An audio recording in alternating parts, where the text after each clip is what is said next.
The morning mist clung to the heather-covered slopes of Mons Grappius like the breath of ancient gods, swirling around the feet of 30,000 Celtic warriors who had answered the call of their war chiefs. Calgacus stood at the summit, his weathered hands gripping the iron-studded rim of his shield, watching the ghostly shapes of his kinsmen emerge from the fog below. The year was 83 after the birth of Christ, and the Romans had pushed too far into the sacred highlands of Caledonia. Behind him, the war horns of the Caledoni echoed across the misty glen, their haunting call answered by the horns of the Venu, the Taxili, and dozens of smaller clans who had set aside generations of feuds to face this common enemy. The Roman governor Gnaeus Julius Agricola had spent 4 years carving a bloody path through southern Scotland, his legions building roads and forts like scars across the ancestral lands. Now at last the scattered tribes had united under one banner. Calgacus, whose name meant the swordsman in the old tongue, had seen 50 winters pass over these hills. His iron-gray hair was braided with the bones of his enemies, and his arms bore the twisted gold torques that marked him as a king among his people. He had fought the Romans before,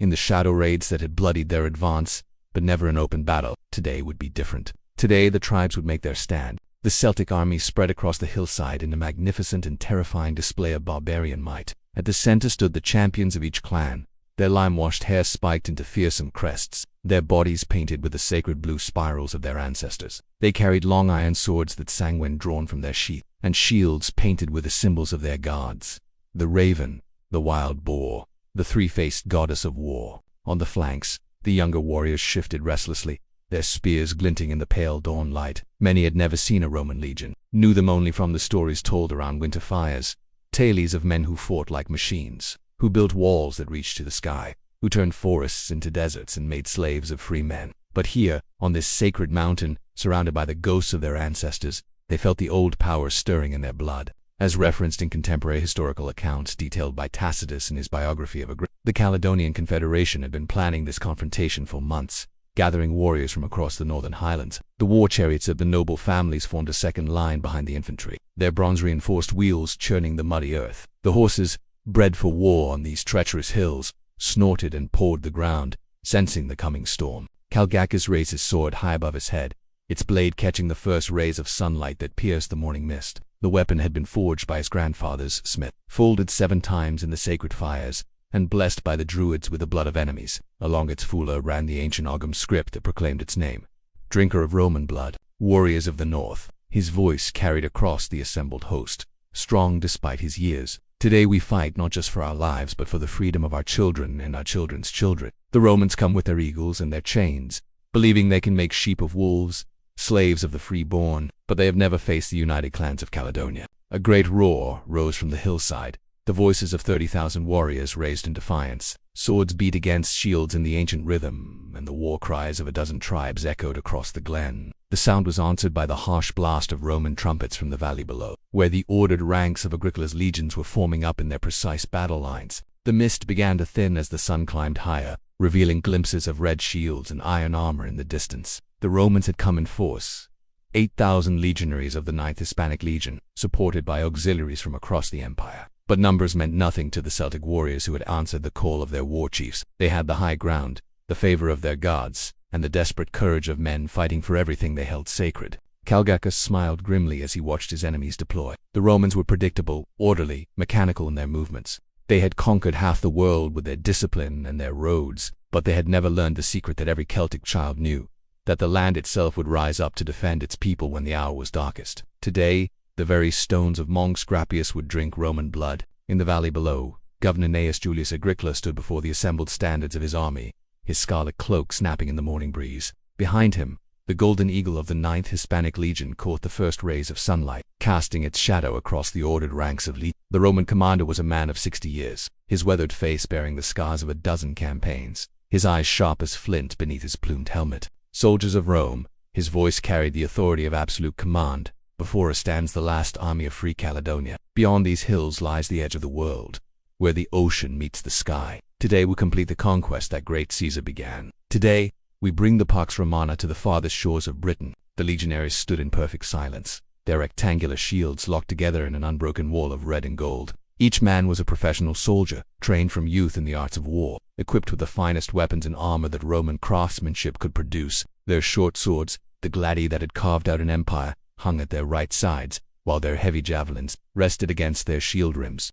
Agricola had spent the previous night walking among the campfires, speaking with his centurions, checking the readiness of his troops. He knew the way to this moment. Victory here would secure Rome's northern frontier for generations to come, while defeat would mean the loss of everything he had built in 7 years of campaigning. The Emperor Domitian expected results, and failure was not an option for a Roman governor. The auxiliary cohorts formed the wings of the Roman line, their mixed equipment and fighting styles a testament to the diversity of the empire. Germanic spearmen stood shoulder to shoulder with Gallic cavalry, while British archers, recruited from the southern tribes, nocked their arrows and waited for the command to advance. These men fought not for glory or plunder, but for the promise of Roman citizenship and the security that came with being part of the greatest military machine the world had ever known. Behind the main battle line, the Roman engineers had already begun their work. Using the techniques perfected in 100 campaigns, they had constructed a fortified camp during the night, its earth ramparts and sharpened stakes providing a secure base of operations. The baggage train, protected by a screen of cavalry, held the supplies that would sustain the army through the coming battle and the march north to the very edge of the world.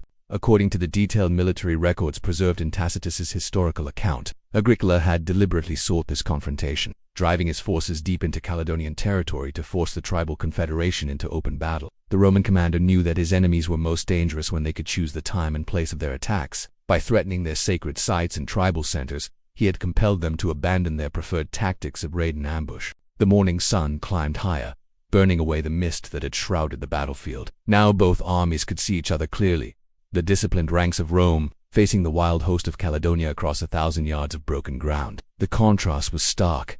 Order against chaos, civilization against barbarism, the future against the past. Agricola's tactical plan was simple but effective. He would use his auxiliary infantry to engage the Celtic center, while his cavalry swept around the flanks, disrupting the enemy's formation and preventing them from using their superior numbers to envelop his smaller force. The legionaries would be held in reserve, ready to exploit any breakthrough or to cover a withdrawal if the battle turned against them. The Roman trumpets sounded the advance, their brazen notes cutting through the morning air like bronze knives. The auxiliary cohorts stepped forward in perfect unison, their shields locked together, their spears leveled at the enemy. Behind them the legionaries maintained their positions, their discipline absolute despite the terrible Celtic war cries that echoed from the hillside above. As the Romans began their advance, the Celtic chariots swept down from the heights, their bronze-reinforced wheels throwing up clouds of earth and heather. The warriors who rode them were the flower of Caledonian nobility, their bodies painted with the sacred symbols of their clans, their hair spiked with lime and blood. They hurled their javelins at the advancing Romans, then wheeled away before the disciplined infantry could respond. The battle was about to begin in earnest, and both commanders knew that the fate of northern Britain would be decided in the next few hours. Rome's eagles would either soar triumphant over the conquered highlands, or they would be trampled beneath the feet of the barbarian host. The morning mist had lifted, revealing the truth that both sides had known from the beginning. Only one army would march away from Mons Gropius. The first clash came with the sound of thunder. Celtic chariots swept down the hillside like a bronze-wheeled avalanche, their drivers screaming war cries that had not been heard in these hills for generations. The Roman auxiliaries, Germanic tribesmen who had learned to fight in the Roman manner, met them with a wall of shields and spears that glittered like ice in the morning sun. Brenna the Caledonese son of Calgacus stood tall in his chariot as his driver guided their war cart through the chaos of the initial charge. At 25 he was the image of his father in youth, tall and broad-shouldered, with the flame-red hair of the royal bloodline braided with golden wire. His shield bore the painted image of the sacred boar, and his sword had drunk the blood of Roman scouts in a dozen night raids. For the freedom of our people, he roared, hurling his iron-tipped javelin at the nearest Roman formation.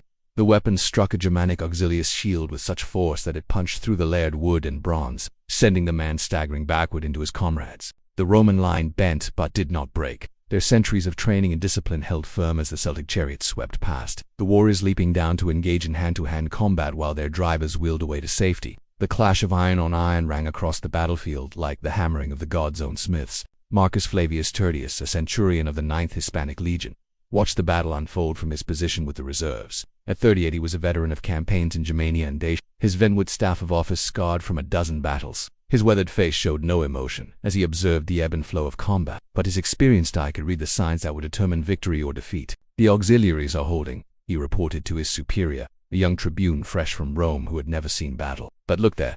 The Caledonians are trying to work around our left flank. If they succeed in getting behind our line, we'll be surrounded." The Roman cavalry, a mix of Gallic and Germanic horsemen, spurred their mounts forward to meet this threat. Their horses, bred for war on the continent, struggled with the broken ground and heather of the Scottish Highlands. But their riders were skilled warriors who had learned to adapt to any terrain. Spears leveled, they charged into the Celtic flank, seeking to disrupt the barbarian formation before it could complete its envelopment. On the hillside above, Calgacus watched the battle with the eyes of a wolf. He had fought enough skirmishes with Roman patrols to understand their tactics, and he could see what Agricola was trying to achieve. The Roman commander was using his auxiliaries as anvil and his cavalry as hammer, seeking to crush the Celtic army between them. But the Caledonian king had a counter-strategy of his own. "Sound the horn of the Venacones," he commanded his war herald. "Tell Chief Moran to bring his warriors down from the eastern slope. The Romans have committed their cavalry. Now we spring our trap." The horn's deep note echoed across the battlefield, and from the mist-shrouded eastern slope came the war cries of 2,000 fresh warriors. The Venacones had been held in reserve, hidden from Roman scouts by the broken ground in morning fog. Now they swept down like a tide of iron and fury, their blue-painted bodies gleaming with sweat and blood. The Roman cavalry, caught between the main Celtic force and this new threat, found themselves in desperate straits. Their horses, bred for the open plains of Gaul, stumbled on the rough ground. While their riders struggled to maintain formation in the face of Celtic spears and swords, several troops broke and fled, their retreat threatening to expose the Roman flank to the full fury of the barbarian host. At the center of the battle, the auxiliary cohorts were locked in mortal combat with the Celtic warriors. The fighting was brutal and personal, sword against sword, shield against shield, with no quarter asked or given. The Roman soldiers, disciplined and well-equipped, slowly pushed up the hillside, their short swords finding gaps in Celtic armor, their shields turning aside the wild swings of barbarian blades. But the Caledonians fought with the fury of men defending their homeland, and for every Roman who fell, 2 more barbarians took his place. The auxiliary line began to waver, and seasoned centurions looked nervously toward the reserves, wondering when the governor would commit his legionaries to the battle. Agricola, watching from his command position, faced the crucial decision of the day. His auxiliaries were holding, but barely, and his cavalry was in trouble on the flanks. He could commit his legions now and risk everything in a single decisive assault, or he could wait and see if his current forces could break the Celtic resistance. The fate of Roman Britain hung in the balance, and the next few moments would determine whether the eagle would soar triumphant or fall broken on the heather of Mons Gropius. The battle raged with undiminished fury as the sun climbed higher in the sky, burning away the last of the morning mist to reveal the full scope of the carnage. Iron rang on iron, war cries echoed across the hills, and the ancient soil of Caledonia drank deep of Roman and Celtic blood alike. The moment of decision had arrived. Governor Agricola watched as his auxiliary cohorts wavered under the relentless pressure of the Celtic assault, their ordered ranks beginning to blur as individual battles replaced formation fighting. The Roman cavalry on the flanks was being pressed hard by the fresh troops that had swept down from the eastern slope, and the careful tactical balance he had maintained throughout the morning was beginning to tip toward chaos. "Tribune," Agricola's voice cut through the din of battle as he addressed Marcus Aurelius Dexter, the young staff officer who had been assigned to his command from Rome. "Signal the 9th Hispanic to advance, full battle formation. Pila first, then the charge. The time for caution has passed." The golden eagle of the 9th Hispanic Legion caught the sunlight as it moved forward, carried by the Aquilifer whose life was sworn to its protection. Behind the sacred standard came 8 cohorts of legions, their red shields locked together in the testudo formation that had conquered the world. Each man was a professional soldier, trained from youth in the arts of war, equipped with the finest weapons and armor that Roman engineering could produce. Centurion Marcus Flavius Tertius felt the familiar surge of battle fury as he took his position at the head of the 3rd cohort. His Vianwood staff of office was slick with sweat, and his scarred face showed the grim determination of a man who had survived 20 years of warfare. Around him, his legionaries adjusted their grip on their heavy javelins, the pila that would shatter Celtic shields and armor when they struck home. "Remember your training," he bellowed to his men. "Pila first, then the sword work. Stay in formation. Trust your shield, brothers, and Roma will give us victory." The legionaries advanced up the slope in perfect order, their hobnailed sandals finding purchase on the blood-slicked heather. The Celtic warriors, seeing the dreaded Roman heavy infantry approaching, redoubled their efforts against the auxiliary line, desperate to break through before the legions could intervene. But the disciplined advance of the 9th Hispanic was inexorable, like a wave of iron and bronze rolling up the hillside. At 50 yards, the Roman trumpets sounded the command. An 800 pila arced through the air like a cloud of death. The heavy javelins, designed to punch through armor and shields, struck the Celtic line with devastating effect. Warriors who had fought all morning fell screaming, their painted shields pierced by the iron points, their bodies broken by the weight of Roman metal. Bren of the Caledoni, fighting in the front rank with his father's war, saw the javelin storm approaching and raised his bronze-rimmed shield to protect himself. The pilum that struck it punched through the wooden boards and bronze facing, its soft iron shank bending on impact to prevent the weapon from being thrown back. The weight of the javelin dragged his shield down, leaving him vulnerable to the Roman charge that followed. The legionaries hit the Celtic line like a hammer blow, their short swords stabbing upward in the technique that had won them an empire. The gladius, only 2 feet long but perfectly balanced for close combat, found gaps in armor and flesh with mechanical precision. The Roman soldier was trained to kill efficiently, without wasted motion or unnecessary risks. But the Caledonians were not broken yet. These were men who had learned to fight in the cattle raids and clan wars of the Highlands. Warriors who knew that defeat meant slavery or death for their families. They rallied around their war chiefs, their longswords ringing against Roman shields, their battle fury undimmed by the carnage around them. Calgacus, watching from his position near the summit, saw the crisis approaching. The Roman legions were grinding forward with mechanical precision, their discipline intact despite the desperate resistance of his warriors. The auxiliary cohorts, reinforced by the fresh troops from the valley, were beginning to push back the Celtic flanks. If the line broke now, the battle would become a rout. "Sound the horn of the Taxili," he commanded. "All reserves to the center. We break the Roman line here, or we die as free men." The war horns echoed across the battlefield, and from positions hidden in the rocks and heather came the last reserves of the Caledonian army. These were the picked men of each clan, the champions who had proven themselves in countless battles, the heroes whose names would be sung in the halls of their people. They swept down the hillside like a tide of fury, their war cries drowning out even the clash of weapons. The collision was tremendous. Roman shields splintered under the impact of Celtic blades, while barbarian warriors fell pierced by Roman steel. The battle line swayed back and forth like a living thing, neither side able to gain a decisive advantage. Individual combats broke out all along the front, skilled warriors testing their prowess against the discipline of the legions. In the midst of the chaos, Bren found himself face to face with Centurion Marcus Flavius, the young Celtic prince. His shield ruined by the Roman javelin, wielded his long sword with desperate skill, while the veteran Roman soldier advanced with the methodical precision of 20 years' experience. Their blades met in a shower of sparks, iron ringing against iron in the eternal dance of war. The battle hung in the balance as the sun reached its zenith, neither side able to claim victory. But both commanders knew that the fight was approaching its climax, and that the next few moments would determine whether the eagles of Rome would soar triumphant over conquered Caledonia, or whether they would be trampled beneath the feet of the unconquered tribes of the north. The clash between Bren and Centurion Marcus Flavius Tertius embodied the greatest struggle raging across the blood-soaked slopes of Monks. The young Celtic prince, his father's heir, and the hope of the Caledonians, fought with the desperate fury of a man who knew that defeat meant the end of everything his people held sacred. His long sword, forged in the sacred fires of his grandfather's smith, wove patterns of death around the Roman veteran's head. But Marcus Flavius Tertius had not survived 20 years of warfare by yielding to younger, stronger opponents. His scarred face remained impassive as he weathered the Celtic assault, his rectangular shield turning aside blow after blow, while his short sword probed for openings in his enemy's defense. The Roman centurion fought with the cold precision of a machine, each movement calculated to conserve energy while seeking the killing stroke. "You fight well, young wolf," the Roman said in accented Celtic, his voice carrying over the din of battle. "But wolves die when they attack the eagle's nest. Better to die free than live as a slave," Bren replied, his blade carving a silver arc through the air that barely missed the Roman's throat. "Your eagles will find no rest in these hills." Around them, the battle raged with undiminished fury. The Roman legions had advanced steadily up the hillside, their disciplined ranks grinding forward despite the desperate resistance of the Celtic warriors. But the Caledonians fought with the fury of men defending their homeland, and for every yard of ground they yielded, they extracted a bloody price from their enemies. The auxiliary cohorts, reinforced by the arrival of the legions, had managed to stabilize the Roman flanks. The Germanic and Gallic cavalry, their horses finally adapting to the rough terrain, swept around the edges of the battlefield, seeking to complete the encirclement that would trap the Celtic army against the slopes of Mons.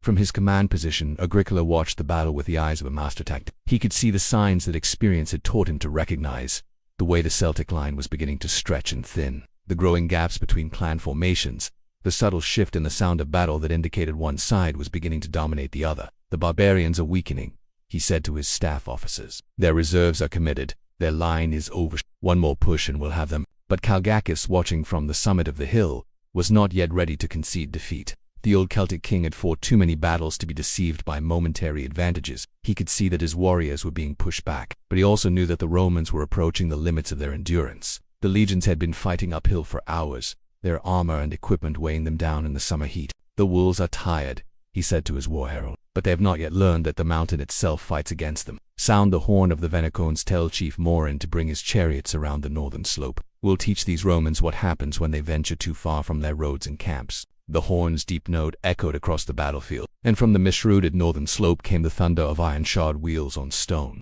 The war chariots of the Venicones swept down like a bronze-wheeled avalanche, their drivers screaming war cries that had not been heard in these hills for generations. The horses, bred for war on the highland terrain, navigated the broken ground with sure-footed grace, while their warriors hurled javelins at the Roman flanks. The sudden appearance of fresh Celtic forces threw the Roman cavalry into confusion. Horses reared and plunged as their riders struggled to maintain formation in the face of the chariot charge. Several squadrons broke and fled, their retreat threatening to expose the Roman flank to the full fury of the barbarian host. In the center of the battle, the duel between Bren and Marcus Flavius Tertius reached its climax. The young Celtic prince, his strength beginning to fade after hours of combat, made one last desperate attack, his longsword whistling through the air in a blow that would have split a lesser opponent from crown to groin. But the Roman centurion, his experience serving him well, stepped aside at the last moment and drove his gladius upward into the gap beneath his enemy's arm. Bren staggered backward, his life's blood flowing over the sacred torques that marked his royal lineage.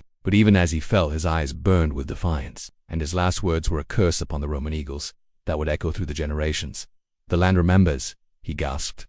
"The hills remember. You may win this day, but you'll never truly conquer us." The death of Calgacus's son sent a ripple of shock through the Celtic ranks. The young prince had been a symbol of hope, a reminder that the old ways would survive even if the battle was lost. Now, with his fall, the heart seemed to go out of the Caledonian resistance. But the arrival of the Venicones' chariots had given the Celts new hope. The war carts swept through the Roman cavalry like wolves through a flock of sheep, their bronze-shod wheels crushing men and horses alike. The disciplined Roman advance began to falter as units turned to face this new threat, their formations breaking up as individual cohorts struggled to maintain cohesion in the face of attacks from multiple directions. The battle hung in the balance once more as the sun began its descent toward the western horizon. Both armies had fought with desperate courage, neither side able to claim decisive victory, but the tide was about to turn, and the fate of northern Britain would be decided in the next few crucial moments. The death of Bren sent a wave of anguish through the Celtic ranks that was felt even above the din of battle. Calgacus, watching from the summit of Mons Gropius, saw his son fall and felt something die within his own heart. The young prince had been more than just an heir.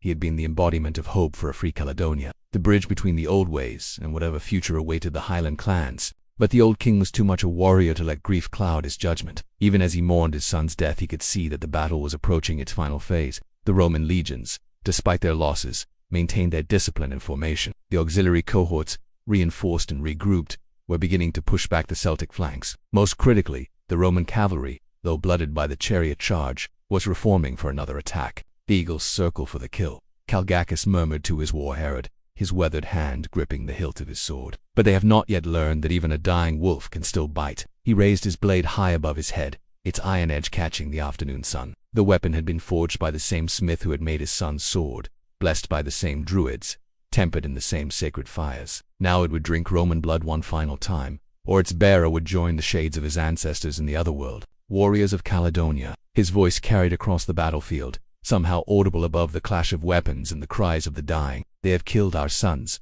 trampled our sacred places, and brought chains to free men. Today we show them what it means to face the unconquered tribes of the north." The war cry that rose from the Celtic ranks was like the howl of wolves on a winter night, primal and wild and filled with a fury that spoke of centuries of freedom. The Caledonian warriors, seeing their king descend from the heights with his personal guard, rallied for one final assault. These were men who had nothing left to lose, who would rather die with swords in their hands than live as slaves to Rome. But Agricola, watching from his command position, recognized the signs of a defeated army's last desperate gamble. The Celtic charge was magnificent in its fury, but it lacked the coordination and discipline that had marked the earlier phases of the battle. The barbarian warriors came on in scattered groups, their formations broken by hours of combat, their strength sapped by the relentless pressure of the Roman advance. "Signal the cavalry to complete the encirclement," he commanded his staff officers. "The barbarians are spent. One more push and we'll have them." The Roman trumpets sounded the advance, and the legions moved forward with mechanical precision. The 9th Hispanic, though bloodied by the morning's fighting,